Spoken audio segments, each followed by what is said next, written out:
Hi there, Dr. Rajiv Iyer here from IMG Secrets on more secrets on how you can be successful as an international medical graduate doctor in the USA and Canada.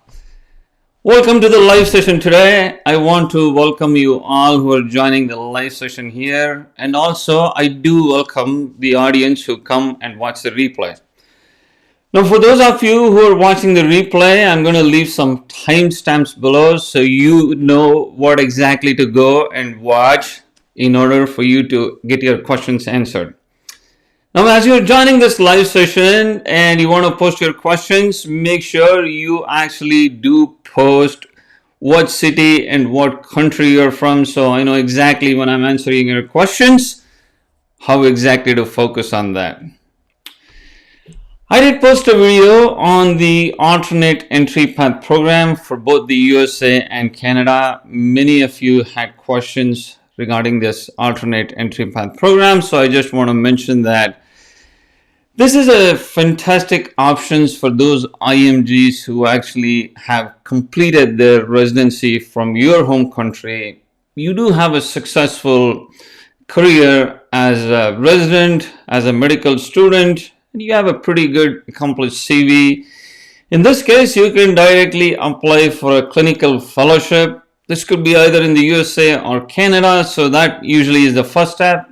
I see many of you have this question as to how to approach this alternate entry path program. So once you see there is a pathway that exists where you do not have to do any residency, obviously this tends to be very popular, because now that if you're someone who has already finished your postgraduate training, obviously your experience, you don't want to repeat your residency all over again, which I understand. I was thinking similar to you as well.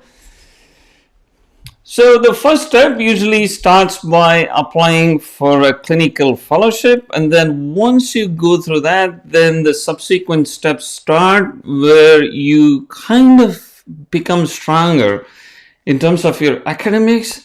Make your CV stronger, get involved in a lot of different projects, make those connections, and then you actually become eligible potentially for that province-based specialist pathway in Canada or the alternate entry path program in the USA. Is that making sense?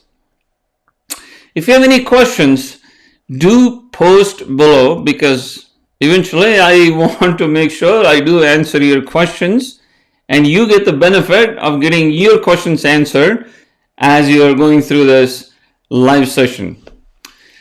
Now, the other thing I want to talk about as you're trying to post your questions is about the options of moving into Canada. Now, most people, what they think is they actually want to become a PR in Canada, and then they want to move to Canada. So I have talked about this before. So what usually happens is I've seen this with many IMGs that they're really struggling in Canada. It's not very easy. So they actually apply for a Canadian permanent residency, and Canada offers a permanent residency based on a point system. Now there are many people, at least I know a lot from India and also from other countries, who become eligible to get a Canada PR. So once this happens, they're pretty excited. Obviously, you got a Canada PR. They actually leave everything they have in their home countries and they move to Canada. Now, once this happens, you have to remember, now Canada gets a lot of permanent residents. It could be IMGs, it could not be IMGs. And Canada also has Canadian graduates. On top of that, they don't have a lot of residency spots. So there is a limited cohort of how many people can match into residency. Now, because you moved from your home country as a Canada PR, you don't have the Canadian experience. And then it becomes really difficult for someone to match in Canada. Is this making sense how difficult it is? But on the other hand, what I personally suggest IMGs do is you actually move in on a job. Now this is going to get you a Canadian experience. When I say a job, this should not be any job. This should be some job that is based on the Canadian National Occupation Classification. Now, if you look into their website, they do give a clear indication as to what type of jobs are eligible to get a Canadian experience class. In my experience, the IMGs who have moved on a job and have been eligible to get Canada PR through the Canadian experience class have actually been more successful in getting into a residency program or getting successful through the province-based specialist pathway. So there are a lot of benefits to do this. Is this making sense? If you have anything, do post in the comments below. Are you able to hear me? So do let me know what you think about what I'm saying. And also, do post your questions. I do see a question. Thanks for joining. Let me add this to the screen. So I have a question from Darshan who says, after coming to Canada, get a Canadian experience and then apply for residency.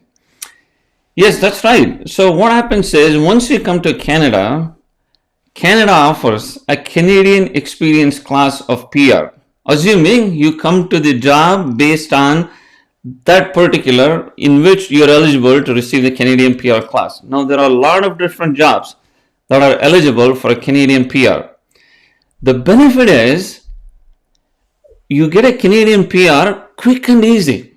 Approximately, it takes somewhere between 6 to 9 months if you move to Canada and then get Canadian experience. In the meanwhile, you've made some connections with Canadian consultants. You've understood the Canadian system. And then it becomes relatively easier as compared to someone without this experience to apply for residency matching. Is this making sense, Darshan? Is this answer your question? So that's why I recommend IMGs try their best to move on a job and try to get Canadian experience class. I say this based on my personal experience because I have seen IMGs come with Canadian experience, IMGs who do not come with Canadian experience, they just come because they get a Canadian PR. And those people actually struggle quite a lot. And I have seen this right in front of me. Alright, so Rizan, thank you for joining. I am preparing for primary FRCA, which is in September. So that is fantastic. And I want to congratulate you on that. So what I want to say is, if you or anyone is able to get a CCT, which is the completion of certificate training in UK, then they become eligible through the Royal College approved jurisdiction route. Now, I've seen quite a few IMGs who actually have moved from specifically India, Ireland, Africa, Middle East, and they actually have been through the UK. They have the CCT, they get the FRCA, and then they move to Canada through the approved jurisdiction route. The benefit is you can directly write the Royal College exam in Canada. So I do see a question, a follow-up question. What is the scope of having selected in practice ready assessment after I complete my FRCA? Now, you could apply to the practice ready assessment, Rizan. The thing is, it's fairly expensive. At this moment, I think it costs somewhere about 7,500 Canadian dollars, which is quite a bit of money. So the chances of having success with the practice ready assessment is not a lot. So you have to keep that in mind when you apply, even though you have FRCA. But if you have a CCT, that's a completely different thing. Then you're completely eligible to do the Royal College pathway, which is the approved jurisdiction route. Is this making sense? I do see a question from Ashwin that says, can you say between Australia and Canada? Are you referring to the differences between Australia and Canada? Is that what it is? All right. Let me know question are you referring to? All right, Darshan has a follow-up question. So Darshan asks, should it be a full-time job or a part-time job? Is the job should belong to healthcare or any Canadian experience class? This is a great question, Darshan. I would say preferably it should be a full-time job, but if you're unable to get a full-time job, I would take any part-time job, which is fine. But remember, it has to be a paid job. You cannot do any voluntary work. And it can be in healthcare, it cannot be in healthcare, meaning you can take any job that belongs to the National Occupational Classification. So if you look at the Canadian PR Experience website, they do list so many different categories. Now, since you're an IMG, I would say it makes sense if you try to find a healthcare job, because eventually you have to put that in your CV. And then if you're trying to get into Canadian residency matching or through the province-based specialist pathway, it makes it easier for you to justify in the interview saying why you took a healthcare job, as opposed to saying why you took a job that is something else. I mean, you could still justify, but I would say preferably stick to a healthcare job. Now, I did a complete review of all the jobs that are available in healthcare, and it looks like the research jobs nicely fit into the category of what is supposed to be a healthcare job that will get you a Canadian permanent residency. Does that answer your question? So do post below so I know. And then I do have a comment that says, Francisco, good morning and thank you for joining from Cuba. Thank you for doing this. Yeah, it's my pleasure. So my goal is to help you as an IMGs, because I am an IMG and I've been through what you are going through. So I completely understand that. And Rizan said, thank you. Yes, of course. Thank you, Rizan. And I do have a question from Ashlyn. This is the first time I'm hearing about the Canadian Experience class. Can you explain what type of work or job makes up Canadian Experience class? Yeah, absolutely.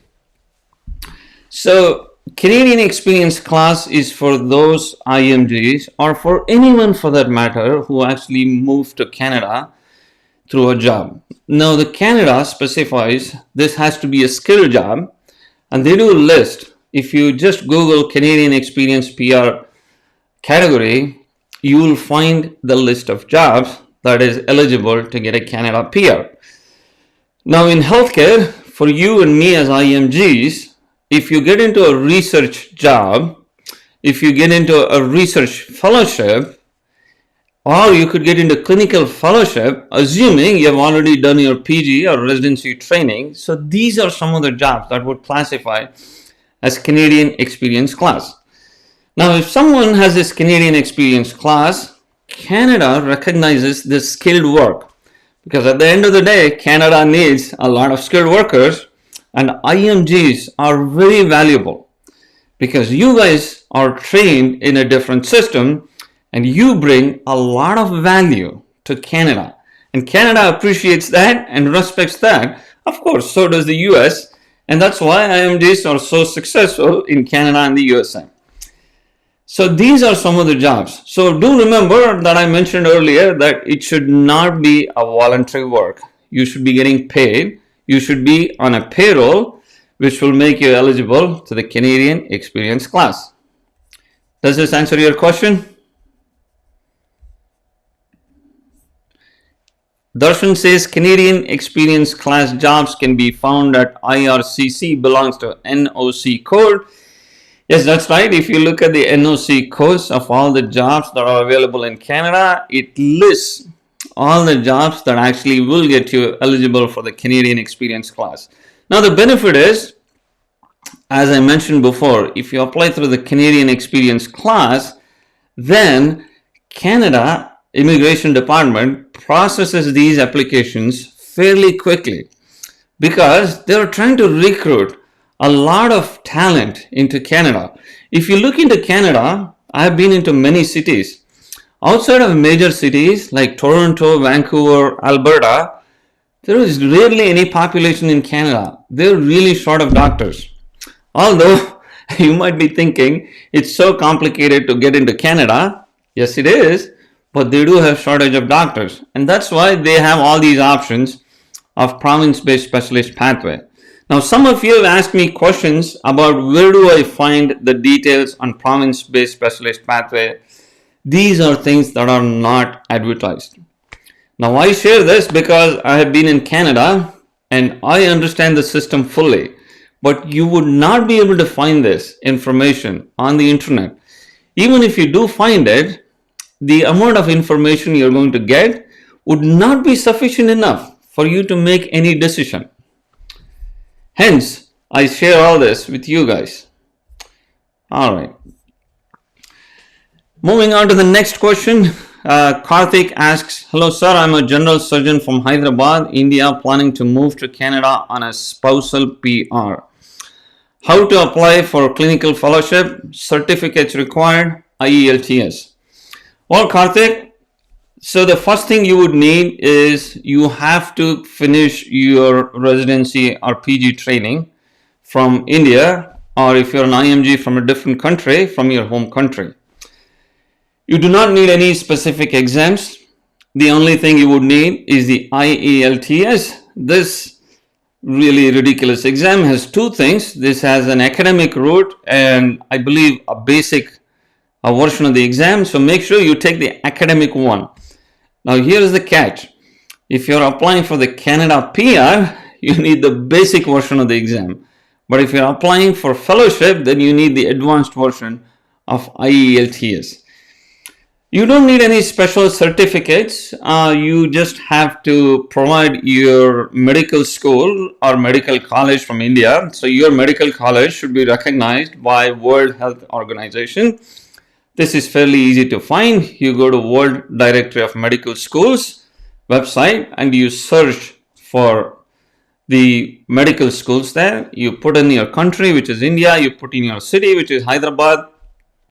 It is going to give you the list of all medical colleges in Hyderabad, and you can check on the tab that says sponsor notes. I'm going to be releasing a video next week which explains this process, and you check the sponsor notes. So once you see Canada, so you're good to, your college is good for you guys to go to Canada, anyone trained in your college. And if it says US, similarly you all can go to the US. Does that answer your question?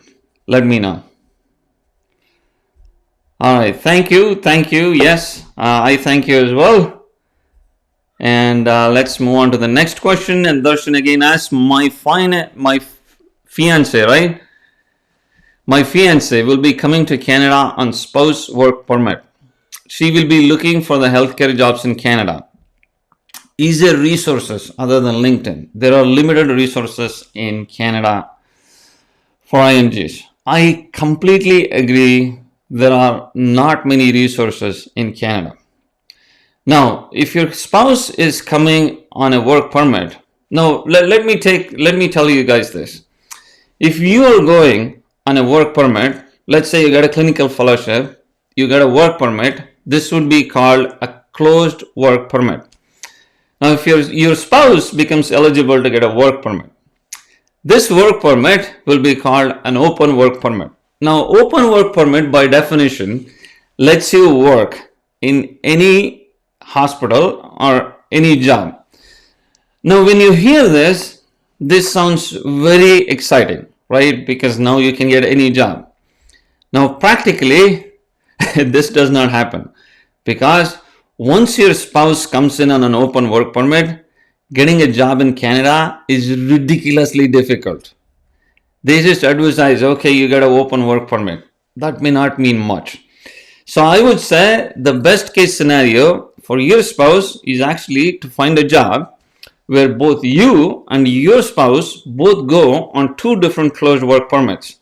Now the benefit is both of you will be independently eligible for being in the Canadian Experience class. And if one person has any problems, then the other person can always support the spouse. Is this making sense? Oh, in terms of finding resources, well, I actually made a video that's presently live on YouTube on how to find jobs in top 17 Canadian universities. Now, Canada has 17 medical universities, and this would be your option. You have to find job in one of these 17 universities. So you do take a look at that video, which is on my YouTube channel, IMG Secrets, and that's going to give you an idea as to how to approach in terms of applying for a job. Remember, jobs usually do not get advertised. You just have to find the department, your specialization of interest, and then you have to just apply, submitting your CV, submitting your personal statement, your profile picture. When you write your personal statement, do mention the special things you bring into Canada. Just don't say, I am an IMG from, let's say, India, I'm requesting a job. They won't answer your email.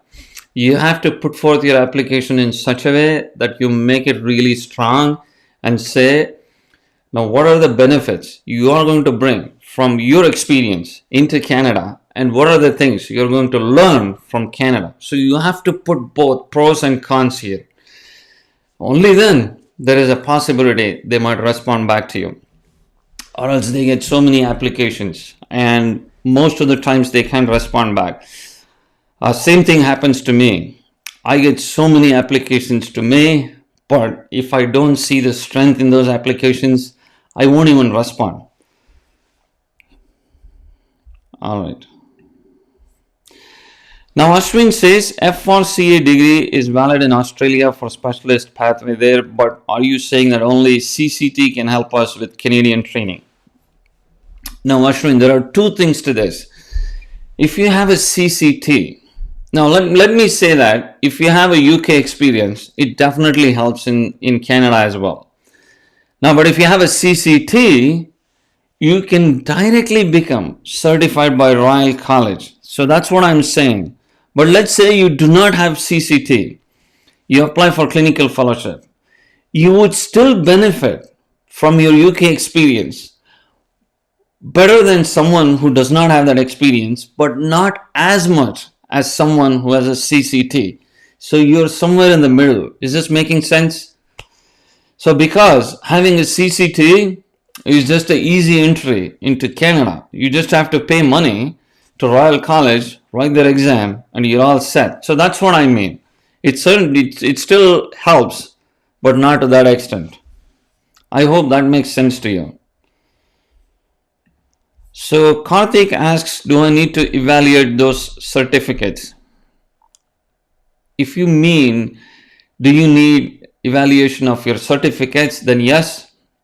The Medical Council of Canada first has to evaluate all your certificates. Now there is a website called physiciansapply.ca. You have to open an account. Of course, you have to pay money, and then you submit all your documents. Then they use a third-party service to validate all your documents, make sure they're authentic, and then they give you a certificate saying all your credentials have been evaluated and you're good to go.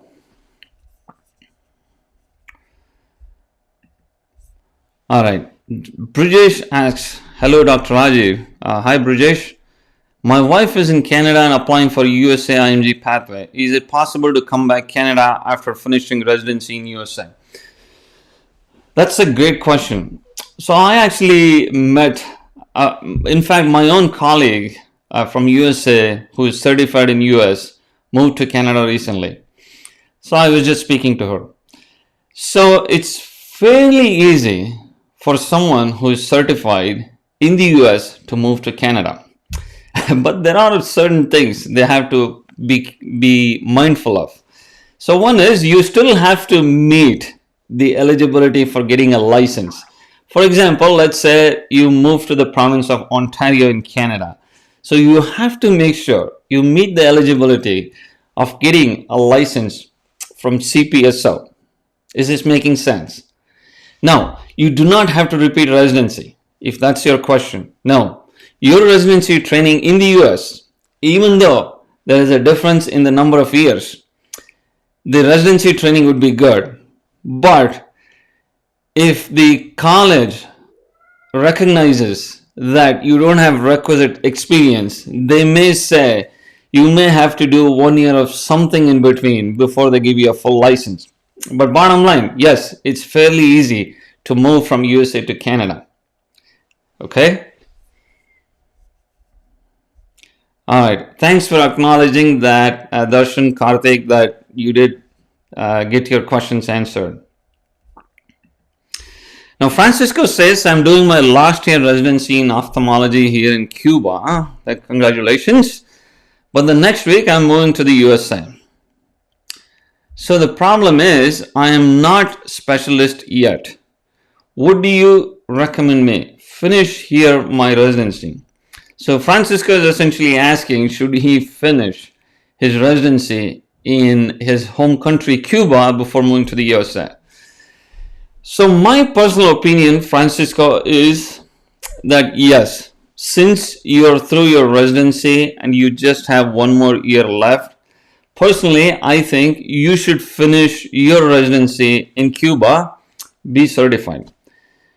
Now, you might end up repeating residency in the USA, which is fine. In the long run, let's say when you become 40, 50, 60 years of age and you've been practicing ophthalmology for a long time, this experience will really help you because you have a different perspective, and that actually brings in a very different viewpoint when you're actually working clinically, managing patients, and so on and so forth. When you're talking to residents, fellows, teaching your next generation of trainees.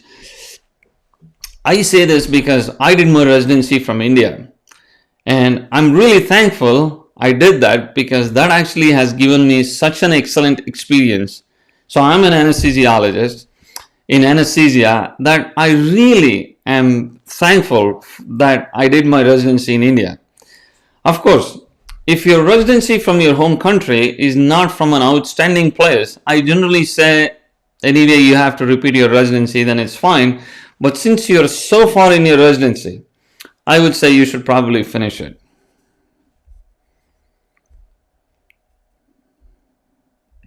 So Darshan says, thank you for your response. I'm currently in Canada. I'm on open work permit having a job of class NOCA. So that's great. So if this NOCA job if this is going to make you eligible to get Canadian experience, you should definitely capture that. So I'm a little confused as to why you're still on open work permit. So just explore the option of can you make your open work permit a closed work permit, because that actually is a lot more secure in saying you do have a skilled job. But do make sure this is a paid job, and this actually will make you eligible to get a Canadian experience class permanent residency. So Francisco asks, get into the USA as a specialist or still as a resident? So Francisco, I work with quite a few ophthalmologists. I rarely see an IMG ophthalmologist. So in ophthalmology, in order for you to come in directly as a specialist, in my experience, you would be spending a lot more years trying to establish yourself as opposed to just coming in directly as a resident. So for that reason, in your case, with you being an ophthalmologist, I suggest you should just repeat your residency. As painful as it sounds, this is going to help you in the long run, and you actually will end up spending less time as trying to come in as a specialist. But if you're from a different specialty, then that would have been a different conversation. Alright, Ashlyn asks, could you please tell us what are some IMG-friendly fellowships or specialties in Canada? Well, Ashlyn, it really depends on what your specialization is when you're thinking of fellowship, because you cannot do a fellowship. For example, if you're a radiologist, you cannot do a fellowship in anesthesia. Is that right? So you have to think about what your specialization is when you're thinking of fellowship. Now, if your question means what are the IMG friendly specialties, the recent data from CARMS says family medicine is the most friendly IMG specialty. Well, they don't say that, but I analyze the data to say that because most IMGs, rather one of the more number of IMGs matched into family medicine, and family medicine also was left with most number of unfilled spots.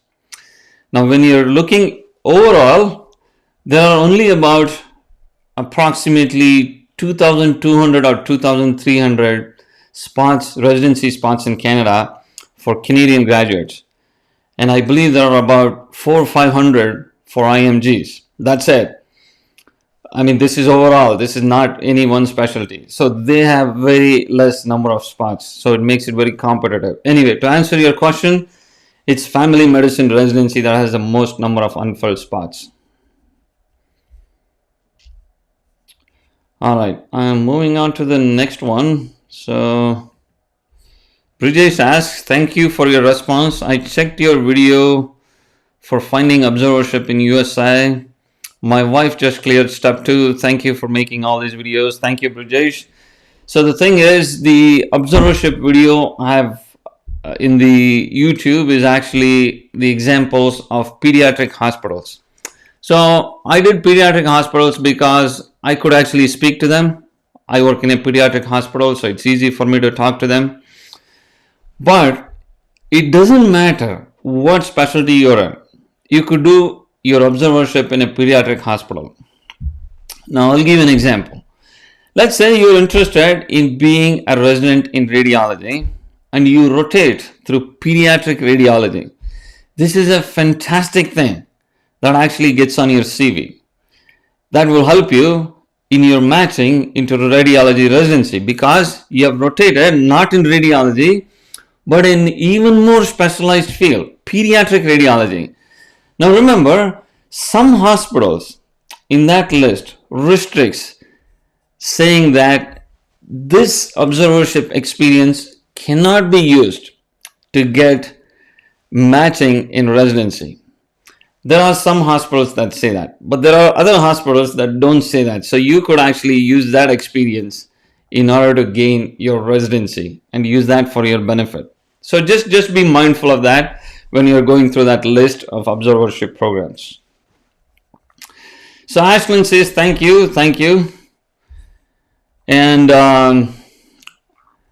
I don't see any further questions. So I just want to mention that when you're thinking of coming to the US on a visa, I don't know if anyone is interested in coming to the US, but just focus on getting an H-1B visa. I mean, most IMGs come on J1. There are some who come on O visas, but minority come on H-1B. So H-1B is actually a pretty good visa to come in.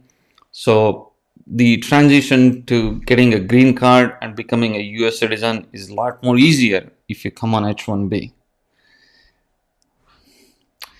Well, I want to say that even if you have any questions, you can always reach out to me.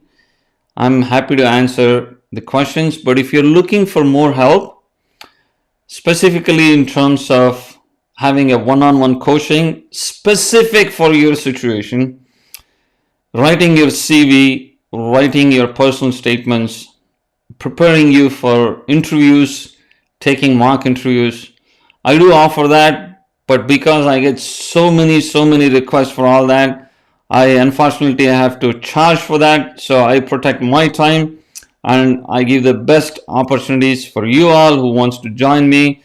So I just want to make sure that you can actually avail that option. You just have to email me and I'll send you more information. All right, Ashwin has another question. He says, can you tell which experience will help more in pursuing alternate entry pathway in USA, Canadian experience or US experience? So if I get it right, you're asking, would a Canadian experience or a US experience will help in getting the alternate entry path in USA? Is that what you're referring to, Ashwin?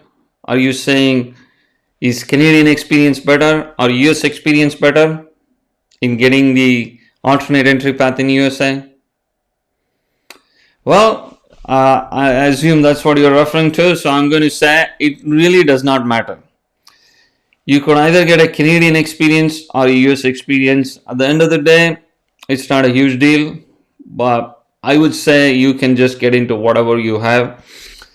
When I personally got into alternate entry path in the US, I had Canadian experience. And I have known people who are in the alternate entry path program who actually have a US experience.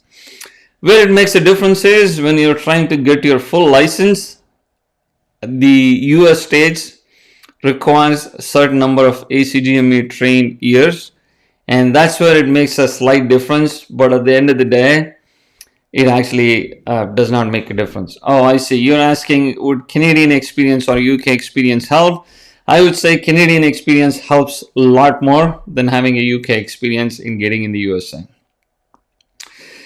In fact, if someone is certified in Canada and they have a Royal College certification, they can directly move to the USA and start working as a consultant. Although they do have to satisfy, they meet the requirements of getting a license, they do not have to repeat residency all over again. So Darshan asks, which province is best or friendly for IMGs? So Darshan, if you're referring to province in Canada, I assume because you say province, so I mean, it really depends, Darshan. I would say you should focus on those universities more than the province which are not in bigger cities. So if you look at my video on how to find jobs in top 17 universities, I refer to this point. And the farther away you are from major cities, the less competition you have. And if you are someone who's really good at French, then you can certainly explore Quebec province, because Quebec province favors someone who can speak and write French. But if you're not someone who's good at French like me, so you can look into those things that actually are farther away. So you can explore University of Toronto, because even though it's in Toronto, it's a large university, and then they tend to have a lot more positions than many other universities. So Toronto is an option definitely, but focus on those that are farther away. For example, I can't say if this is really easy to get into. There is a university called Northern Ontario School of Medicine, which is about 400 kilometers north of Toronto. Now that might be an option because the number of people who actually would apply, or number of Canadian graduates who apply to that program, would be a lot less as compared to others. Is that making sense? So you want to focus on somewhere where there is less competition. So Mithin asks, thank you, doctor. Was USA your final destination all along? Well, it's actually paradoxical. I never thought I would be in USA. It just worked out because I was in India. I got a fellowship and I got offered an alternate entry path program where I could move directly into the USA as a consultant. If I had to repeat residency, I probably would not have been in the US because I had done my residency. I had different thinking, but you don't have to take what I'm saying, because many times most people end up repeating residency in the USA. Does that answer your question, Mithin?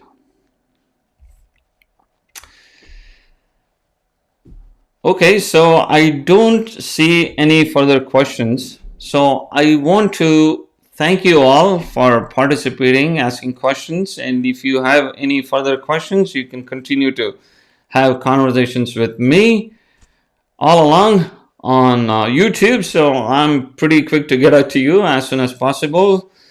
So I wish you guys all the best.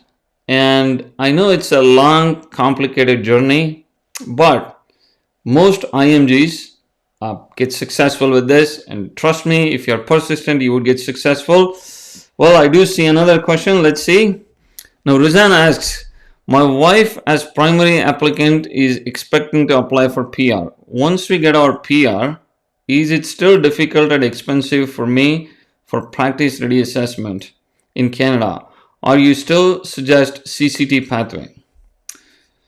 So, Rizan, actually, based on the number of IMGs I have seen, I would say CCT is actually a lot more safer approach for anyone moving into Canada. I mean, assuming you don't want to repeat your residency all over again.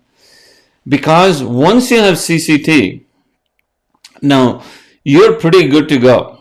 So you have CCT, you just apply to Royal College, they would assess your application and they would give you eligibility to write the Royal College exam. You get 5 years to finish your Royal College exam, and then once you finish it, you're all set. You're like, you have an FRCPC. But with practice ready assessment, it's a bit not clear in terms of what exactly happens. I have seen IMGs go through practice ready assessment and be successful, but I would say CCT is a lot more clear. So I would actually favor CCT as opposed to practice ready assessment. Darshan says, thank you, thank you. Now, Ashu has a question. Let's see. So, my sibling is a PR of Canada and I've entered into express entry for PR. Oh, that's great. But my CRS is low. Do I have any chance of PNP in your experience? So, when you mean CRS, are you referring to the point system and PNP?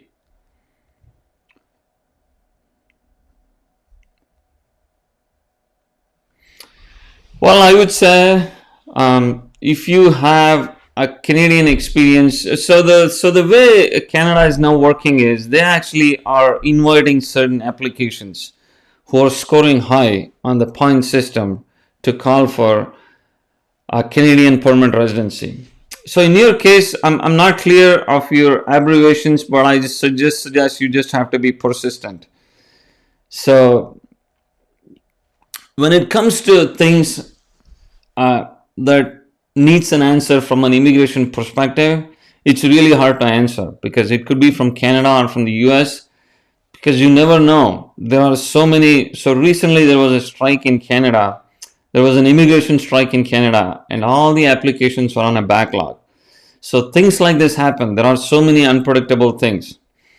So that's why I suggest, personally, try to get to Canada on a job and try to secure your PR with the Canadian experience clause. Again, I say this based on personal experience and this is my personal opinion.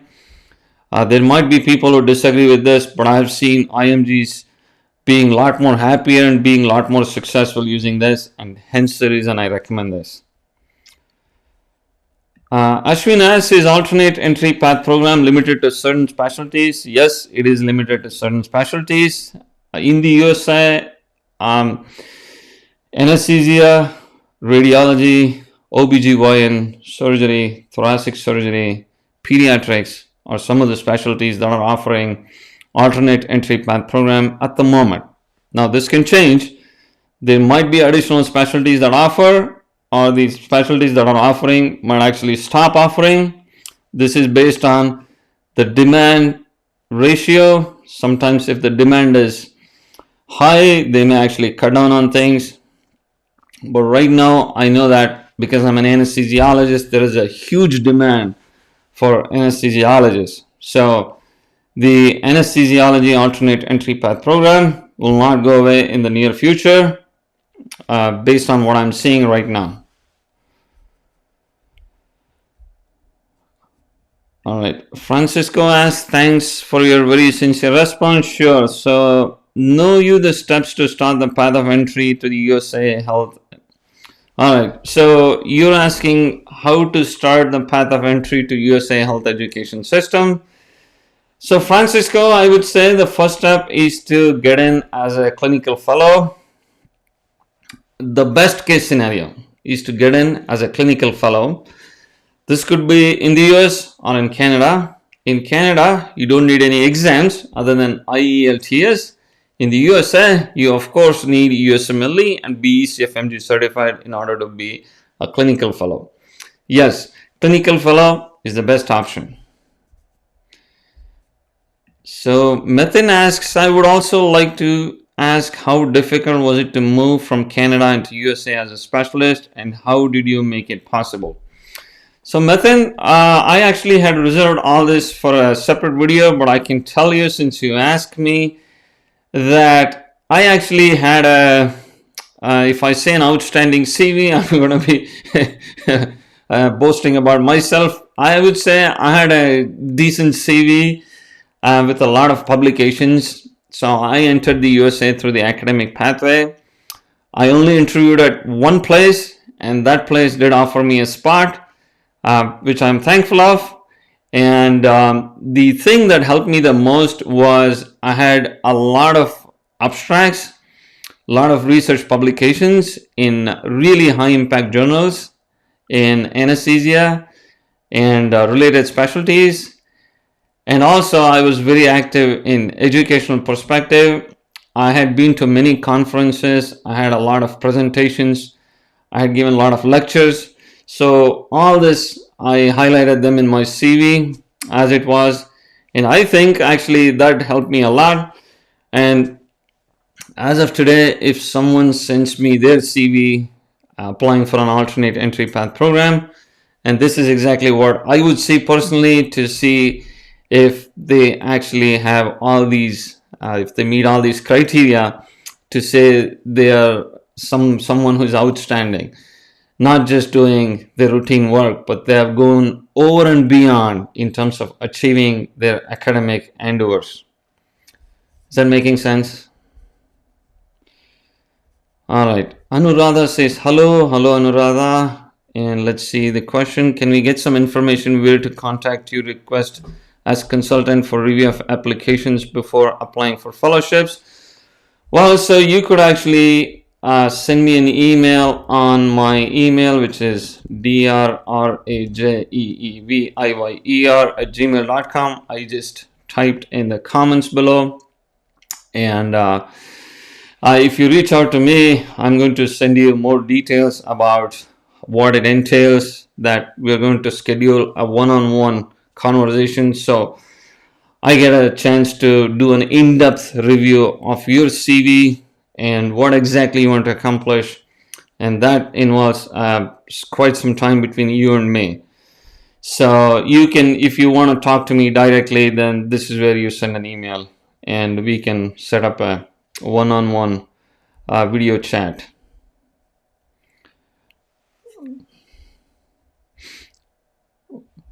So Ashu says CRS score. This is you're referring to your Canadian permanent residency, Ashu, right? Yes. So as I mentioned earlier, you know, when it comes from an immigration perspective, things are very difficult to answer because there are so many factors that play there. So sometimes I suggest you speak to a qualified immigration attorney who actually specializes in these, because it's such a complex topic. And I've seen IMGs who have been successful with green card in the US, for example, in a span of 6 months. And I've seen IMGs who have been struggling to get a green card, and it's been 10 years. So there is so much of variation with that. And same in Canada. I have seen people who get their Canadian PR within a span of few months. And I've seen people who really struggle, especially those who apply through the point-based system. Again, I don't want to discourage you in any way. You just have to be persistent and wait to hear from them as to what they say. So Karthik asks, how hard is it to get a clinical fellowship in general surgery department in Canada for general surgeon in India? So Karthik, I have to say it's not very easy, but I have seen people do this. So the way you want to approach this is, you may want to apply not only to one department, you may want to focus on applying to more than one. And you just want to highlight all your accomplishments. Just make sure your CV looks really solid, write an amazing personal statement, and then apply in such a way that they actually are kind of forced to respond to you. So the rule of thumb I recommend is you find the department in which you're interested in. For example, let's say you want to apply for University of Toronto Department of Surgery. You apply there, you send your CV, you send your personal statement, you send it through email, and you send your profile photo, and make sure everything looks nice and solid. If you just ask, I am an IMG from India requesting to give me a fellowship, you won't hear back from them. The application has to be made really solid. So once you do that, if you don't hear back from them, send them a reminder email in about 3 to 4 weeks. If you don't hear back from them, call the secretary of the department in about 2 weeks and then see what they have to say. So that actually will send them a reminder that you're really interested, and then hopefully will help you get an interview. Well, you may still not get an interview, but at least you have done everything you need to do in order for you to be successful. All right, so let's see. Metin says, I'm an IMG from Albania and I'm in the final steps of getting a Canada PR. I would like to ask, would this status of mine help me get into the USA residency system? So unfortunately, Metin, having a Canada PR would not help in any way in getting into the US residency system, because these both are completely different. But on the other hand, if someone is trained in Canada, have done their medical school in Canada, that certainly helps in getting a US residency system. Now, for you to be in the US, you have to finish your USMLE steps, you be ECFMG certified, and then you apply for your matching through NRMP. That's the usual way this works. Does that make sense? All right. Ashu asks, okay, Ashu asking Karthik about his number. Okay. All right. I hope I don't see any further questions. So I hope you guys learned something about how to be successful in your journey as an IMG. As I was saying, this is a long journey. Sometimes it takes quite a few years. So my thing is not to encourage you to move out of your home country. So I say no country is perfect. Every place has its pros and cons. But I tend to help those people who have already made up their mind or who are struggling to make up their mind if they have to move or not move. So I give you the exact steps as to how you become successful in your journey as an IMG, because I understand all the difficulties, because I was in your position a few years ago. All right, I do have another question, so let's take this. Dr. Aurangzeb asks, what about SEAP future?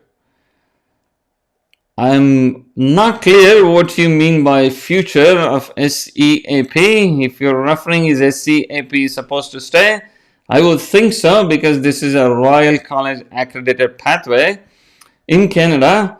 So I don't think they're going to change SEAP. So remember this. Now Canada is really devoid of doctors. They are really short of doctors. So they need a lot of talent in Canada. So they try to do a lot of things in order to bring talent. Of course, they don't want to say you don't have any exams. You just do your residency from your home country, just walk into Canada. Now they're going to lose their system if they did that.